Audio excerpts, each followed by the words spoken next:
Welcome to the podcast where relationships, confidence, and determination all converge into an amazing, heartfelt experience. This is Speaking from the Heart. Welcome back to episode number 152 of Speaking from the Heart.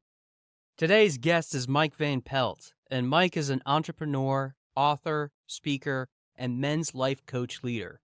He is the founder of the True Man Life Coaching and host of the popular men's podcast, True Man Podcast.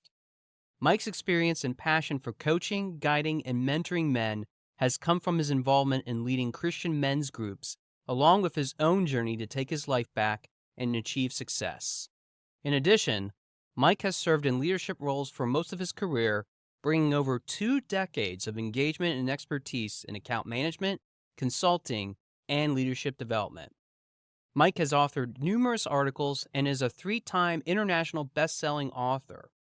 In addition, Mike is completing his first book entitled True Man, True Ways, a Roadmap of Discovery to the Masculine Heart. And boy, did he get to my masculine heart today as we had this conversation about his journey, what led him into this field of wanting to help other men, and why it's so important, especially with the 60,000 miles of blood vessels that we have inside our body, to traverse this huge road of success that we have to achieve, especially as a male.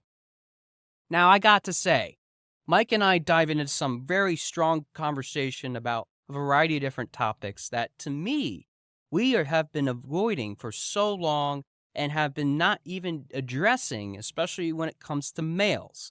I love the fact that we challenge it because, especially with what are support groups for women have a lot of resources, unlike men, to be able to do this. And that's not to criticize that women also need that extra level of support too.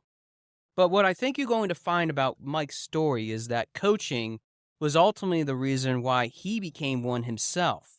How he was able to become a true man in terms of what was really needed in his life, what he was really curious about, and what was really what we needed to do in life ultimately, which is to get through it, no matter how hard it might be.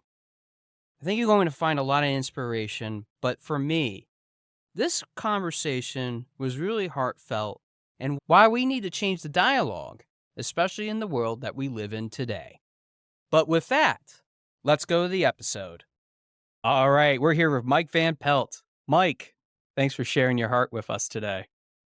I tell you what, I love sharing my heart, and this has been a work in progress. And what I commonly tell people when they ask me what I do, I always say, I help guys get out of their head and into their heart, which is something that is really missing in the men's community. Can I share something with you? Yeah, absolutely. Did you know that the body carries 60,000 miles of blood vessels? And to put that into context, that's approximately 3,000 miles across the United States from the West Coast to the East Coast, which means you could drive your car back and forth 10 times. And the whole point of all those blood vessels is they connect to your heart. Our body is an incredible, powerful miracle. And it's just so important for us to be in touch with our heart. And I spent so many years not knowing that. So thank you for the introduction. Yeah, absolutely. I can't tell you enough, though, of how many times that I wish I had that information at hand, because I think how many connections I've made already, Mike, and you being one of my several guests that I've had on the show, I have to be close to 100 at this point. I have never actually heard of that fact before. So now I know what I need to take with me going forward. Good. So when it's in my upcoming book, it'll be really original. I like that. Well, thanks for sharing that tidbit and that heartfelt fact to kick us off, because Mike, I've already let the audience know quite a lot about your background and who you are, what you've already accomplished. Here's the thing that really stuck out to me, and I just want to jump into it. Sure. You work with men, period. Now, I say that because I've had a lot of women on the show that work with women. Yeah. I've had a lot of women on the show that work with women and men. but I don't have very often men that work with men. So I'm kind of curious, what got you started into that passion and that commitment to help other men? Yeah, well, people don't like to work with men because we're the craziest animals on the face of the earth. True statement. No, it really stems from my story. I was really at a loss in my life for what I wanted to do throughout my adult career. I had been involved in sports for most of my life growing up, and that just brought me such joy, such passion. It was a team environment, and I love that. I love being in the locker room and strategizing and being around the guys. That was my everything. And when all of that came to an end, there was really nothing that ever replaced it. And when I got into business and started really, for the most part, in the sales world, nothing ever made my heart come alive. Just nothing. And our kids were really young. My wife and I, after we got married, lived in Texas for 9 years, and then we moved to South Carolina. And our kids were really young, and I was in the insurance and financial business.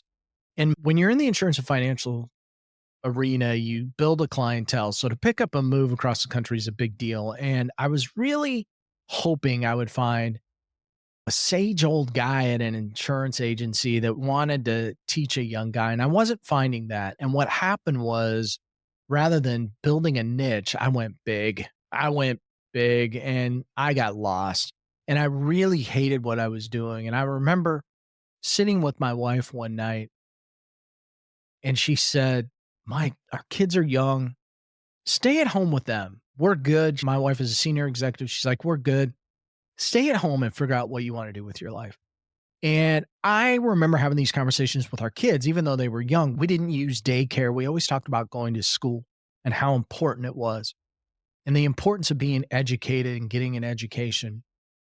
I looked at that and I went, well, there's something missing, Mike. You didn't complete your college education. And so I worked with a career counselor, and what we decided was I'm going to go back to school and I'm going to complete my undergraduate degree. And I did that. And during that time frame, I started to get heavily involved with a lot of nonprofits and my church. And I was doing that work and my heart was really coming alive as a result. And I realized you love nonprofits. Maybe that's the direction you want to go. But what do those nonprofit executives have that you're missing? And some of the ones that were really good had an advanced degree. So I decided, because I guess I'm a glutton for punishment, I'm going to get my master's degree as well. And I went back and got my master's degree. And what's interesting is I tried to go back out in the workforce and I was met with crickets. Absolutely nothing. People had no idea what to do with Mike. Now he's educated, but he's been a stay-at-home dad. We have no idea what to do with this guy. I was getting a lot of no's and I began to internalize it. And it was crippling. It was crippling me because as a man, what happens is you go out, you introduce yourself, people want to know your name, and then they want to know what you do. And when they ask what you do, then human nature, we start to judge people, right? Oh, this guy's an attorney. He must have a big house and a big car, blah, blah, blah, blah, blah. I couldn't even get it out of my mouth. In fact, there was one party we were at, and my wife had to answer for me because I was just curl up in the fetal position when somebody asked me what I did. What I decided to do about it was I knew that I had the knowledge, skills, and abilities and professionalism to go out and do anything. And I decided, well, I'm going to try my hand at business consulting because I had some friends that had an opportunity. And so I decided to go down that road. And I was out networking and I was at a business networking event, met a guy by the name of Paul Bailey, and Paul and I hit it off. But we discovered that we didn't like that networking group, that there were more takers than givers in that group.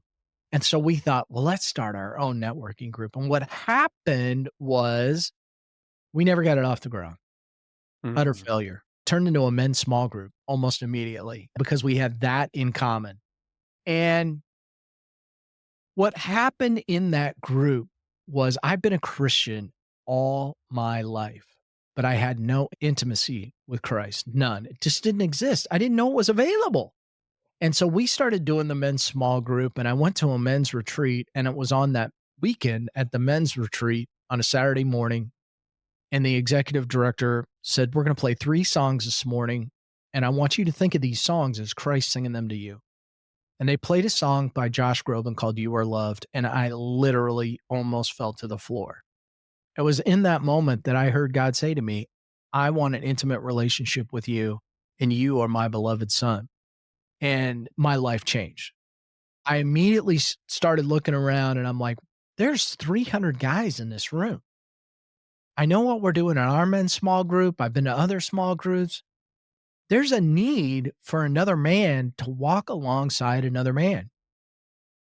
And I had never been to a retreat before. There was a lot that I had to unpack, but that was in the spring of 2019, by the way. By the end of 2019, I'm now thinking, okay, this is a direction I want to go. And lo and behold, in February of 2020, we had this small little problem called COVID pop up. And that just changed everything. And then June 15th of 2020, my wife had been with a company for 14 years, and out of the blue, companies are trying to figure out, how can I take it? She was in the hospitality business. After 14 years and completely out of the blue, they pulled her in and said, thanks for being here, but you're no longer needed. And so our world just got flipped on its head. Oh, and by the way, that's in the middle of the summer. Our son's getting ready to be a senior in high school and our daughter's a sophomore. So now we know we're probably going to have to relocate at some point, but we really don't want to do that because it's going to be disruptive for the kids. We immediately started looking around. What can we do? What can we do together? Is there something we can do? Is there a business we can buy? And I came across this coaching platform, and the guy had a thing about dads. And I'm like, oh boy, that gets me every time, right? This guy's talking about men. And I called him, and the rest, they say, is history. So we started down this road together, and I was using him. And that's really where the coaching thing took off. And the podcast thing took off because it was a joke in our men's small group. It would be really cool if we recorded this.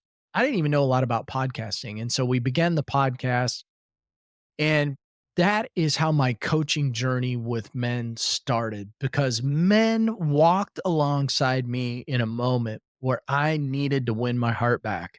And they helped me do that when nobody else gave a wing ding about Mike Van Pelt. Those men in that group cared enough to listen to what I was going through and help me rebuild. And what I offer men basically is a shortcut. You don't have to go through what I've gone through. Now, unfortunately, you guys are rascals. You wait until you're bleeding out your eyeballs before you come ask for help. Don't do that. That's a bad thing, by the way. And so everything that I do is to help be there for guys and walk alongside them to help them find their vision and their purpose in life. And I ask those deep questions that they don't know how to ask in that moment because they're in the weeds, right? We've all been there. And so that's how this whole thing got started. And that's why I work with men very specifically. That's an incredible tale of how you got to here. First off, I got to tell you, you're a fellow brother in arms. I also have my master's in public administration, which I noticed that's what you obtained. Yeah. Never used it. I never used it. I had to use mine for government and my full-time job that I have of the state of Pennsylvania. So I have definitely utilized it. I actually have been fortunate enough to get two, because I had one before that, a business administration master's, which I didn't use until I started the business. So that in itself, I think that whole conversation of you working with a career advisor and going in that direction of getting your bachelor's and seeing that, I can relate to. And what I also related to is the fact that you have gone through these cycles of, oh, yeah, everything's really great. Oh, everything's not so great. Everything's really great. And I say that because I shared with this even to you previously. COVID seems to have changed everything. It was a game changer for so many people.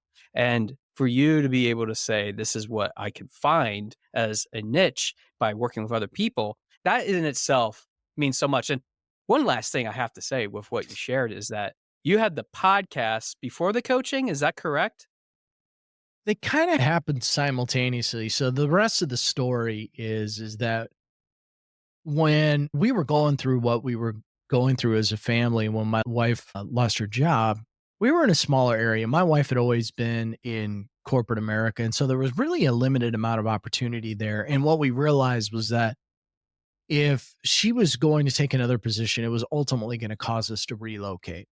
And so I went through some training and got certified from a coaching standpoint prior to us moving and relocating now outside the Atlanta area.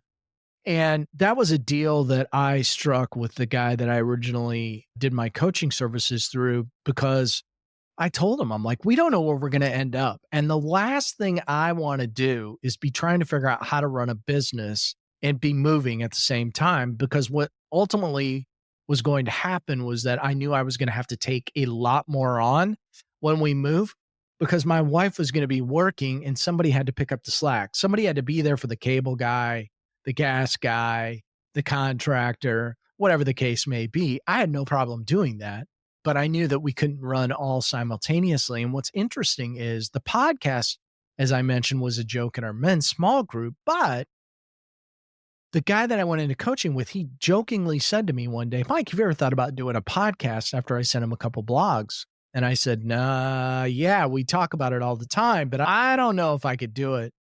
And as I mentioned to you, I researched it and I decided, you know what, this could be interesting, but I still don't know if I'll do it. And I ordered the equipment, had it shipped to my house. And when it showed up at my front door, I knew I had no choice.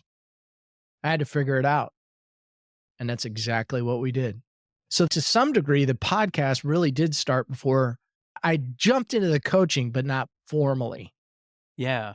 Yeah, it was more informally. Yeah. E Either way, I'm gonna cut it off by saying you had the podcast before the coaching, and that's funny because I had the coaching before the podcast for myself. So I just found that we all take different paths to get to where we are, Yeah. and that's just a unique path. I never really heard of that sort of unique take before.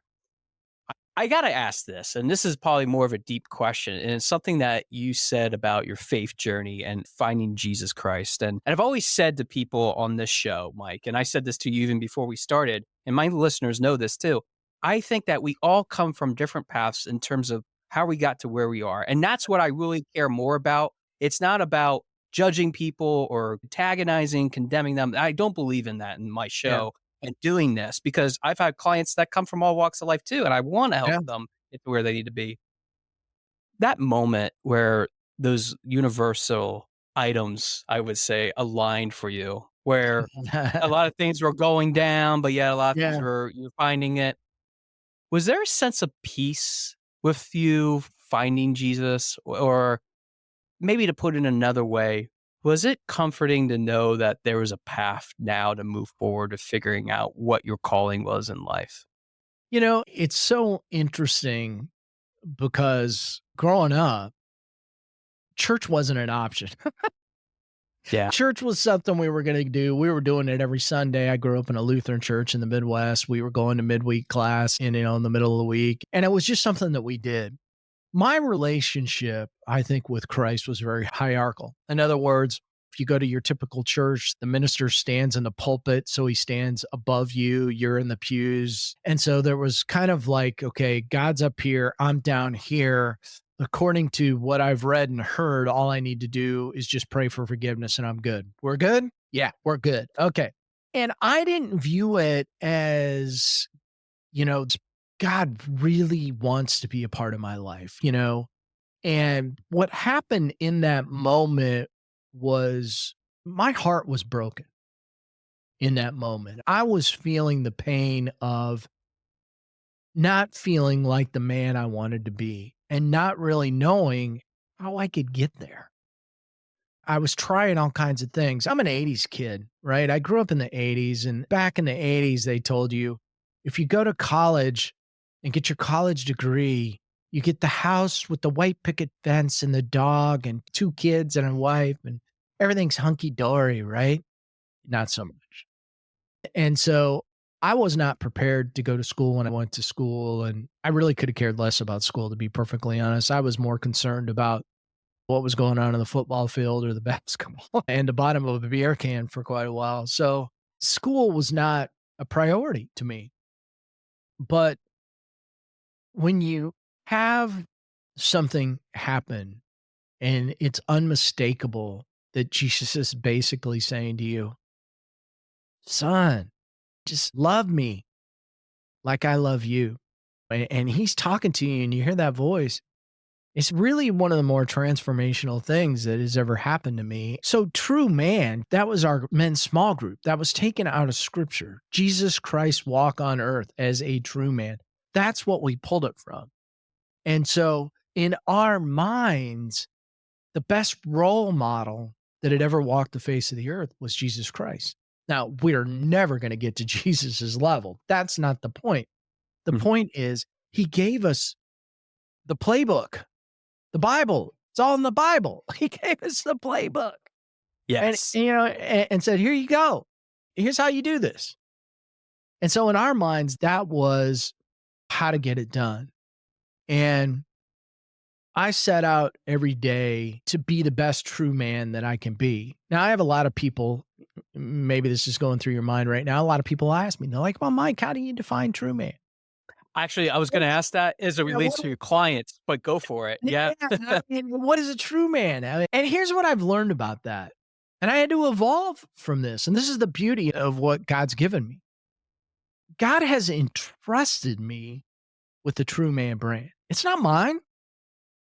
He's trusted me. Now I have a business coach. I believe every coach should surround themselves with coaches in everything they do. I have a business coach. I had a podcast coach. I've had a golf coach in my life. I have a faith coach. Why do I do that? I do that because I want to be the best person I can be, and I can't get there on my own. So I thought about, well, okay, God's entrusted you with this true man brand. What does that mean exactly? And what I realized was, and I was going back and I was looking at some stuff from the television show The Chosen. And if you haven't watched The Chosen, by all means, what are you waiting for? Yeah, it's a really good show. I've watched a few. I didn't watch all of it. So the guy that plays Jesus on there is absolutely incredible. I mean, that's my Jesus right there. That is my vision of the Jesus. But there's a scene in there where Simon Peter and everybody's heard this story about fishing and, cast your nets out on the right side of the boat. And so I'm watching the scene and there's something about that's almost unexplainable to me when Jesus says to Simon Peter, and it's follow. And I just kept playing it back and back and back and back and back. And I'm like, what is a true man? I'm like, well, really? It's 2 words. Follow me. And guess what? I don't get to define what a true man is. You do. Your definition of a true man is what a true man is.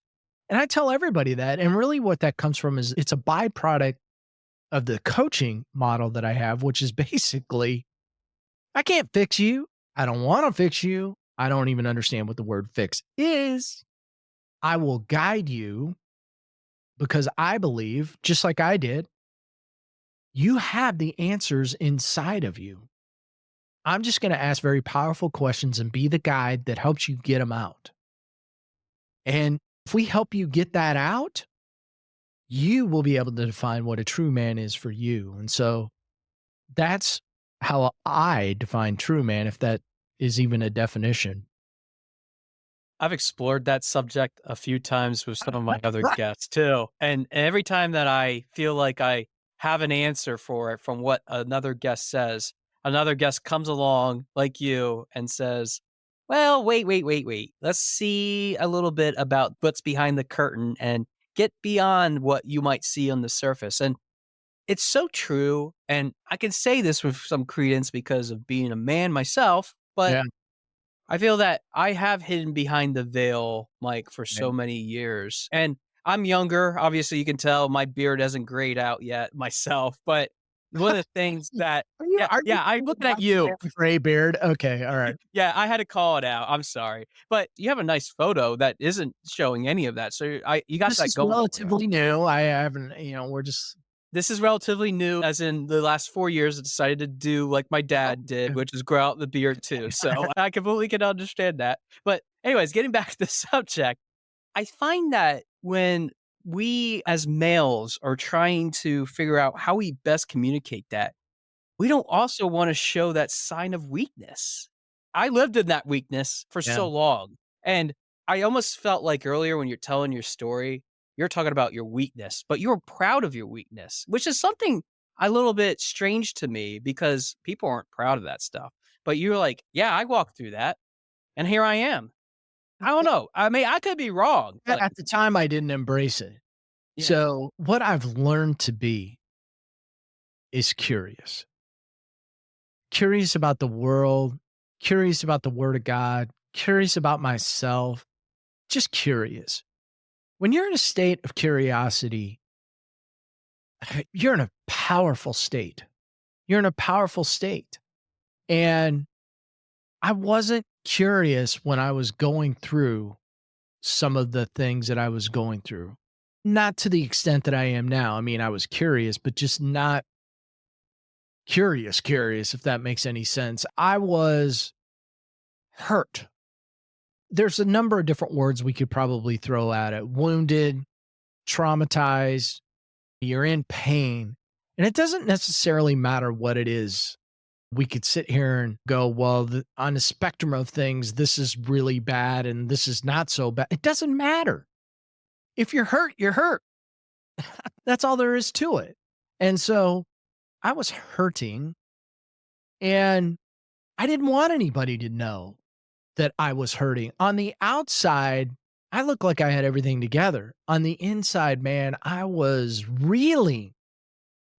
And part of that is in the men's community. Again, I grew up in the 80s. I think that this is a little less now. I feel like people, the younger generation, is much more in touch with this emotional side of things.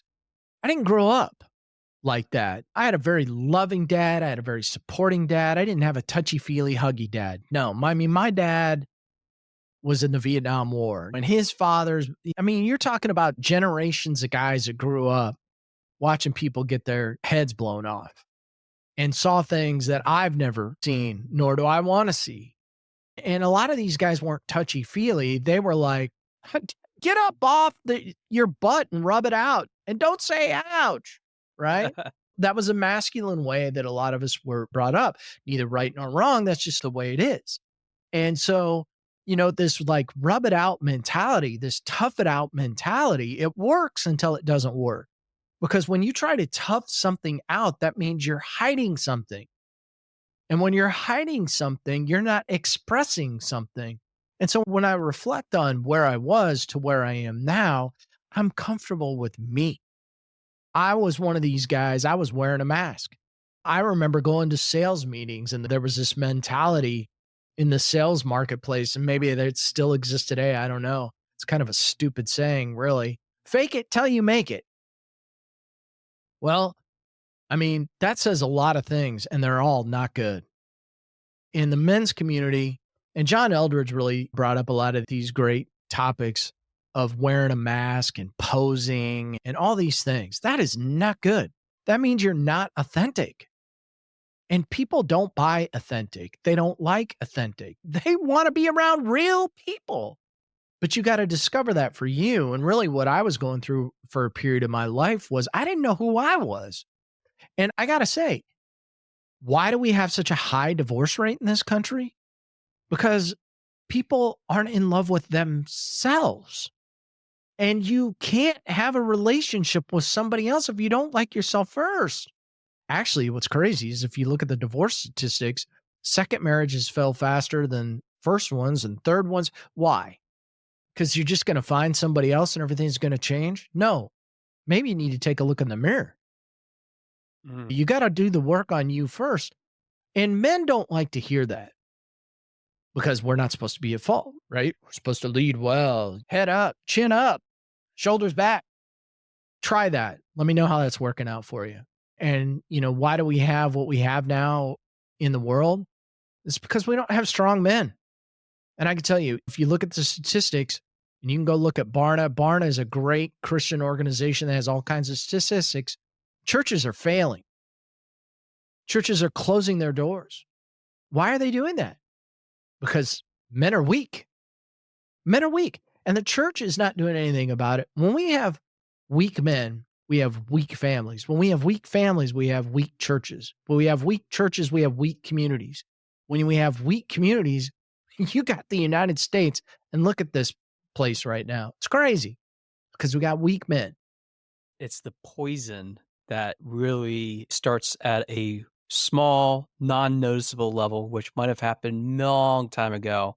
But now, as I've even said to even other topics relating to this, Mike, I've said the same thing, is that it all has to start with how we love ourselves. And dude, I'll tell you, Oh, yeah. February 22nd, 2020, the day before I decided I wanted to end my life, I was just feeding into the narrative also of, yep, everything's great. Everything's good. Everything's going to be peachy dory. I think I'm going to fake it till I make it. Yeah. Everything will just be all right. It wasn't. Yeah. It to a core. And as you're saying all this, and you see my emotional reactions, like No, yes, yes, yes. You probably see me the most animated. yeah. I'm sitting here and I'm thinking, yeah, if I could have just heard even some of those words, if I just had another man, even another woman, just be able to put their hand on my hand and say, Yeah. let it go. Let it go. That would have made such a huge difference in my life. Yeah. You know what happens is, and I did this, is there's this feeling like you're not worthy. I'm not worthy. I'm not worthy, man. That's such a load of crap. I Mhm. hate that line. And I would say to you, brother, you are worthy. Thank you, Jesus, that we're here talking with each other. I mean, really, you're worthy. You're worthy. So are you, And man. so I love telling people that they're worthy because that's what Jesus did. That's what Jesus did. And we're in a time and a place where people are just too doggone busy yelling at each other. And they think every time I shot somebody an email the other day and I was really honest with them. There was this back and forth going on. I said, man, this is feeling salesy. Salesy.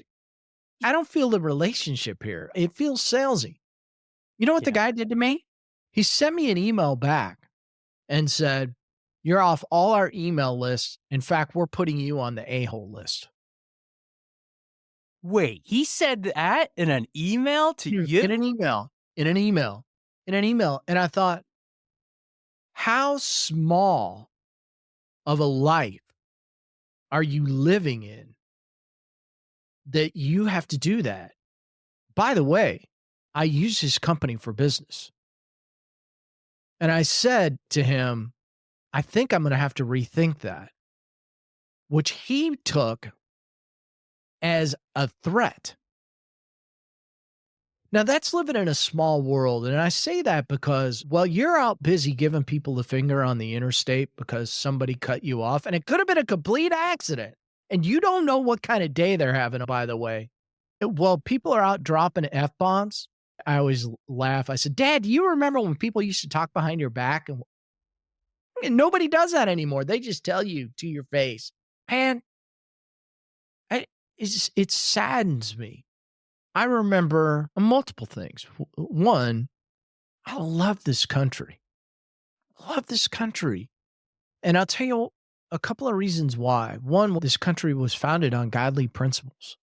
The other thing that I remember was the 1980 USA hockey team when we beat the Russians. I was 10 years old. And at that time, we were talking about, oh man, we might go to war with the Russians. And I was scared, man. I was scared. I had looked at my dad's Vietnam stuff and I'm like, I don't want to wear a gas mask. That looks scary, man. Yeah. And when we kicked their tails, man, to this day, I tell people, I'm like, that is the greatest single sporting event that's ever happened in my life. And I'm not sure it could ever be topped because we won. It wasn't them winning. We won as a country.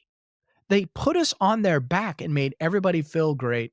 And then on the back end of that, Ronald Reagan ruled the 80s. And Ronald Reagan, I bought everything that guy said because he told us we were a shining city on a hill. We don't look like that right now, man. Well, I have to ask this final question because we're already over time, but I want to ask you this anyway, and I don't care for overtime. I'm just getting started. Come on now. But yeah, I know we're just getting started, right? You have this about the True Man Journey on your website. When someone steps into your coaching program, you have be your own man on your own terms, free to be you. Yeah. Those three things. Are you doing those three things, Mike? I try like hell every day.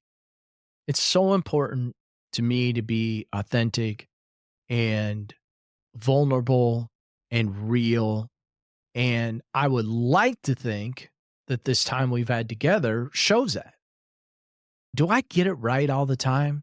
No, I'm a human being, but I'm learning every day. And one of the beautiful parts about what I do is when I'm coaching or I'm working with somebody or we're in small group or whatever the case may be, I'm walking alongside with you. I'm learning too. I'm learning it too. I view it as a partnership. And so I think what I have found and what I feel good about is this sense of lightness in my life that I'm finding more freedom and a life of more because I used to walk around. I grew up in the Midwest, right? You're out there in Pennsylvania, so you know how the snow works, man. They call it white knuckling it, right? When you get Yep. hands on the wheel and you grip that sucker. Well, you Yep. know what? I got tired of going through life white knuckling it. That gets tiring. After a while, you have to ask yourself, how long am I going to white knuckle this thing? And that's what I'm there for. Take your hands off the wheel for a while. Sit back, relax. Let's figure this thing out. And that's what it's all about. I have a thing on my desk right here next to the Ace of Spades. I won $1,000 that night. Thank you, North Cobb Rotary. That was a good pull right there. But right on top of that card, it says 1% every day. That's the goal. You don't eat the elephant in one bite, right? You just make the effort to get better every day. And that's what it's all about. You make me realize that I'm on the right path. And you gave me the validation to say that sometimes I do fall flat on my face, which ironically enough, yesterday in listener world, that was months ago now because of when we record this. But yesterday I was at the lowest point and I was like, I'm not feeling it today. I'm not going to give my 1%. And it's okay not to give that 1%. But today I'm going to move that needle forward 1%. Fail fast and better your best every day. I'm going to leave it at that. Mike, I want to give you the last few minutes. Tell us a little bit about how we can find True Man Life Coaching, True Man Podcast, all those good things. I know we haven't even gotten into the books, and you're going to be writing a book, and maybe you want to quickly talk about that, maybe in like 30 seconds or so. But I will put that in the episode notes too. So I'll give you the last few. Go for it. A lot of the things that we talked about on the program today are what's going in the book, to be honest with you. And the best way to get a hold of me is to go out to truemanlifecoaching.com. I have all of my social media on there. I've got ways to connect. People will ask me all the time, well, how can I find you on the podcast? Well, if you go to truemanpodcast.com, that goes right into my website. You can connect into whatever platform you want to connect on because I'm on all the main ones, Apple, Spotify. I don't even know what all of them, but you can connect through it on my website. And my books are out there. Yeah, I've been in some collaboration books. Those are on my website. And I'm working on my book right now called True Man, True Ways, a roadmap of discovery to the masculine heart. You see how that played in on the initial question? It's all about the heart. The heart should be at the center of everything. And that's biblical. So there you go. But yeah, go out to truemanlifecoaching.com. You can get on my calendar. My email is mike@truemanlifecoaching.com. Reach out to me. I give a free initial call to everybody because what I do is all relational. Whether I'm doing a podcast like we're doing today, it's all relational. I'm not trying to sell anybody on anything. And if I'm not a good fit for you, or if you have mental health issues that are well beyond where I'm at, I'm happy to talk with you and refer you to somebody else. Also, I want to say this, and I think this is an important point. Men, you need to find a small group to be in. Now, you may say, well, I don't know where to find one. Then reach out to me. I will connect you. I have connections around the country, and I will help you find a men's small group if you don't know how to do that. So I want to give that out. I don't say that enough, and I need to. I'm glad you said it. And I think that, as I mentioned to you even before the show, I think sometimes just finding those people that we can connect with helps us so much. And you even said you have your own coach. I'm also finding a coach too and trying to get my level of support because I know I can't do this alone. But the fact that you find that peace with Jesus Christ, the fact that you've built all these things to help yourself isn't just about the fact that you did it. but you did it with that in mind and with men that you walk along with. You, sir, are a really important person when it comes to that because we need more people like men to walk along with. And that reminds me of the importance that what I need to start doing today, which is also reaching out to my fellow males, because I know that that is something that I really feel passionate about. But Mike, thanks for being on Speaking from the Heart today. Thanks for sharing your story. Thanks so much for digging into this with me. And I really enjoyed not only the vulnerable conversation that both you and I had, but the important aspect of it is it isn't just about us.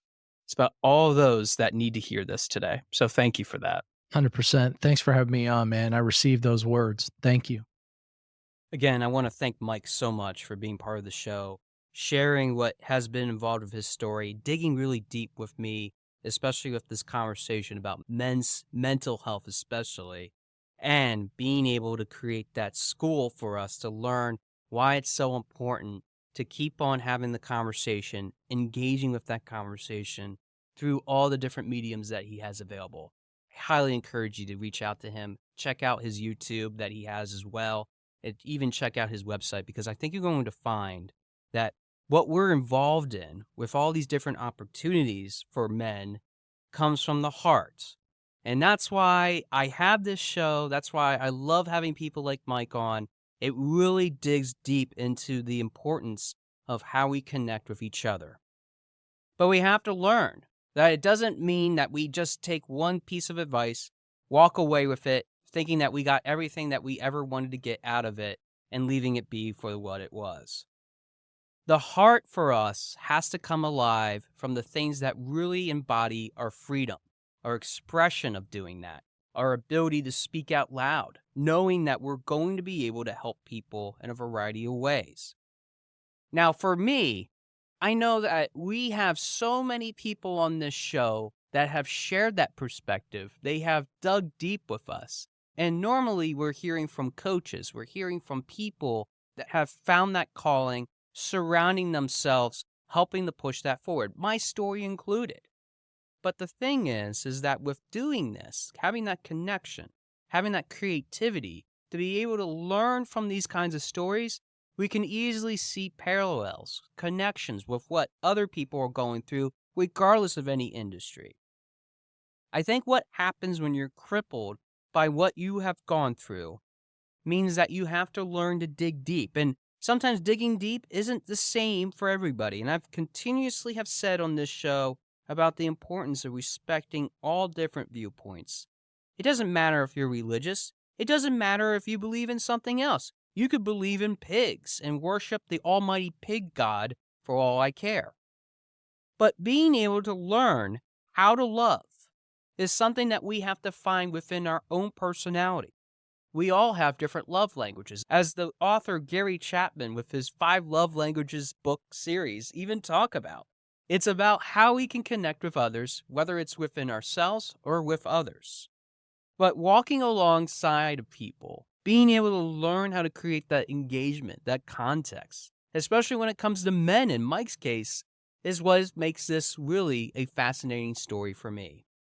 I think we have to also learn to create an opportunity not only for making up for all the ways in which we have these paths, but ultimately how we cross those paths ultimately help us to show the clarity and direction of where we need to follow in our heart, especially when we're working with people that need that help to figure it out for themselves. I know for many men, our hearts have been broken one way or another. Whether it has been a poor upbringing, whether we've been told not to share what our feelings are, maybe it's even to navigate the things that are occurring without much guidance because we're supposed to figure it out knowing that we are supposed to be strong overall. And I know that can be very easy to say, but very challenging in itself. How you do those things means that you have to have a good set of morals, ethics, code of values, which, especially in this fatherless epidemic that we have, is not very easy to do, and unfortunately, is not very much talked about in today's culture, especially in the United States. So how do we become a true man? I think Mike really started to dig into some of these areas, and I know if I had more time with him today, he would have dug even more. But I encourage you, listen to his podcast. I think you might get something out of it, especially when it comes to helping these types of individuals, especially those that have been hiding for so long because they don't know how to quite express it because they've been told not to express it. What keeps you going? What helps you in terms of what you need so that you can keep going? Who will help you to keep going? Even those 5 W's that I started to even ask in this line of questioning could help you and help someone that is struggling with this become better. But I have to be real. You have to be curious about what the world is around you. Especially if you're hurt, you're wounded, you're traumatized. You have to be curious about what if I am able to work on myself? What if I'm able to change the story that I have going on right now? What if I can speculate how I can follow somebody, anybody for that matter, that will help me to become somebody that I always admired, always wanted to have the respect for, and more importantly, how I can move myself into a positive direction. Those are the things that I believe in my own definition would help me become a true man myself. But I have to be comfortable first to be able to do that. I have to admit, Mike's conversation really strikes at me with the iron that is very hot. And the reason why is that even my own dad, the relationship that I have with him, the relationship I wish I had with him, never materialized. Growing up, we just didn't see eye to eye. And I don't know if that means that I'm a terrible son or that I have to do better when it comes to being able to associate with my own parents. I don't know if that means I'm inadequate because I don't have some of the skills that he wanted me to have, or even enjoying what I should be doing in my life because I know that I should be doing more and I'm not doing what he thought I would be doing. I wasn't comfortable with myself. I didn't love who I was. I didn't love even my own country. And I'm not talking about the United States. I'm talking about the country that I am building for myself. Who's going to be running it? Who's going to be part of my cabinet? Who's going to help me making sure that policies, procedures are followed? Who's going to make sure the finances, the legal aspects of this are under control? Sometimes we're just walking through life, white-knuckling it, hoping, throwing up a prayer, and making sure that we just cover our asses, especially when it comes to the things that might happen or might not happen in this world, even if we think we're doing the right thing.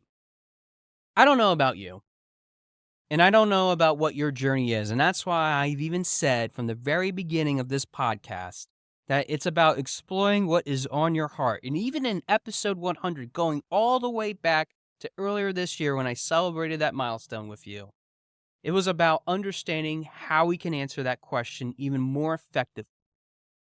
Sometimes we don't know what that answer is, even if we try to work with people like Mike to figure out through the 60,000 miles of blood vessels that we have inside of our bodies, how we can be better mentors, how we can be better communicators, especially in the relationships that we have, either with men or women, depending on who you are today. The picture is not the same. And if I were to tell you today, this is what you need to do, I would be doing you the biggest injustice ever.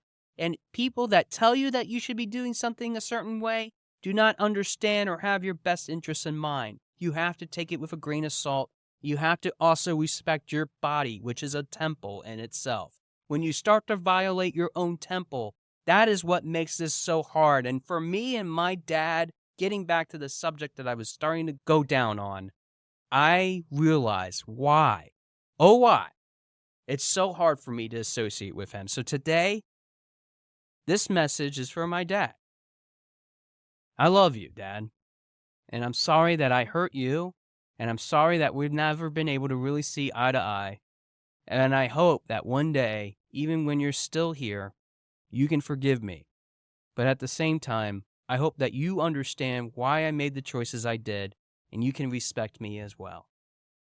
Holding that men's retreat is something that I really want to have with my dad. Being able to have that heart-to-heart in which we open up and we're able to share our identity, our perspective. I think that's what Mike really wanted me to do today.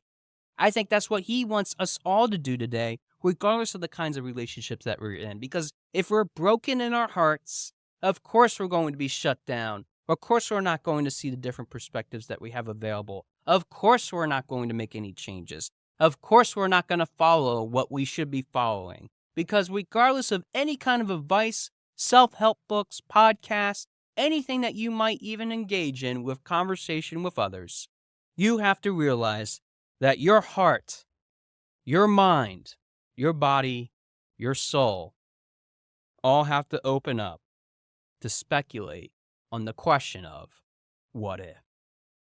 I know that this can be a very challenging subject, and even for me today, this is so hard for me to open up about my dad, the relationship that I always really wanted and I didn't really get to have. But I have to tell you, for my fellow listeners listening to this today, you have to love your country.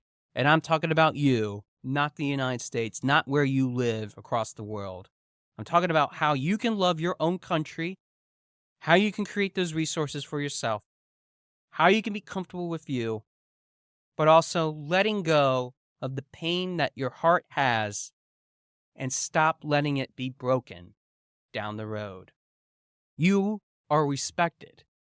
And by respect, you have to create a context, an image in your mind of what this will look like down the road, knowing that you have all the abilities, all the respect, all the wisdom to be able to overcome. It just starts with a mind shift. It starts with knowing that it's okay to open up, my male friends, to the possibility of actually having something that is on your heart, being able to share it once and for all. If you need help with that, reach out to me, reach out to Mike, reach out to whoever you trust with that kind of conversation. Because when you start to have that, when you start to engage with that, when you start to figure out what ultimately will happen in your life because you had that tough conversation, I guarantee you, just like I'm going to have with my dad, you're going to see a different perspective because you became curious on the question of what if. And now you see the possibilities after answering that question of what you've created. That creation is something really beautiful in itself. Thanks for listening to episode number 152 of Speaking from the Heart, and I look forward to hearing from your heart very soon. Thanks for listening. For more information about our podcast and future shows, search for Speaking from the Heart to subscribe and be notified wherever you listen to your podcasts. Visit us at www.yourspeakingvoice.biz for more information about potential services that can help you create the best version of yourself. See you next time.